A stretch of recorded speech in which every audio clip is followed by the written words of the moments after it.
laboratorium, yaitu akan mereview beberapa alat yang ada di lab kami beserta fungsinya.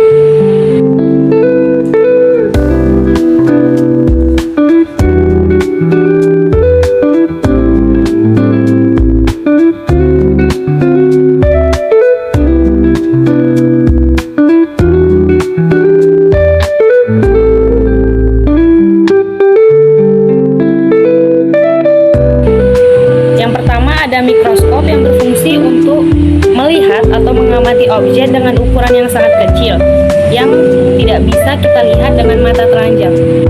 Yang kedua ada pipet tetes, yaitu berfungsi untuk memindahkan suatu cairan dari wadah satu ke wadah yang lain dalam jumlah kecil, yaitu dengan setetes demi setetes. Yang ketiga ada tabung reaksi yang berfungsi untuk mencampur, memanaskan, dan menampung bahan kimia. Yang keempat ada Erlenmeyer yang berfungsi untuk mengukur volume bahan kimia cair dengan ketelitian yang rendah dan bisa juga sebagai tempat penyimpanan atau tempat penampung bahan kimia untuk sementara.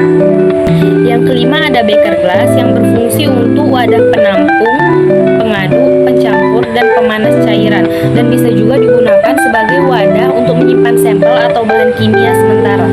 Yang keenam ada sarung tangan yang berfungsi untuk melindungi tangan kita dari bahan kimia yang berbahaya. Yang ketujuh ada kaki tiga yang berfungsi untuk menopang atau menahan gelas kimia selama pemanasan.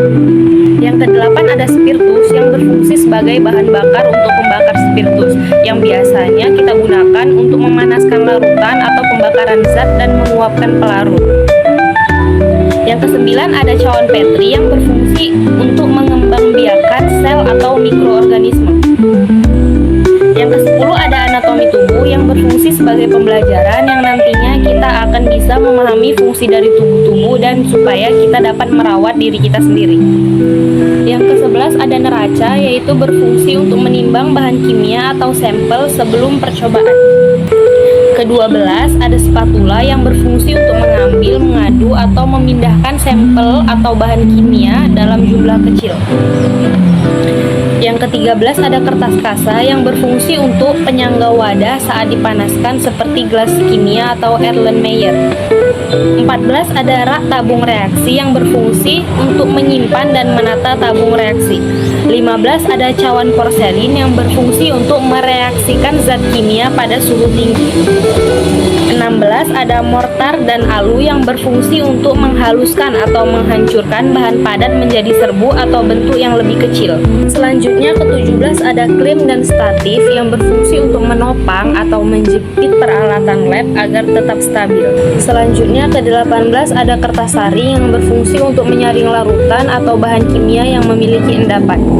Ke-19 ada corong, yaitu berfungsi untuk memindahkan atau memasukkan larutan ke wadah yang tempat dimensi pemasukannya lebih kecil agar tidak tumpah.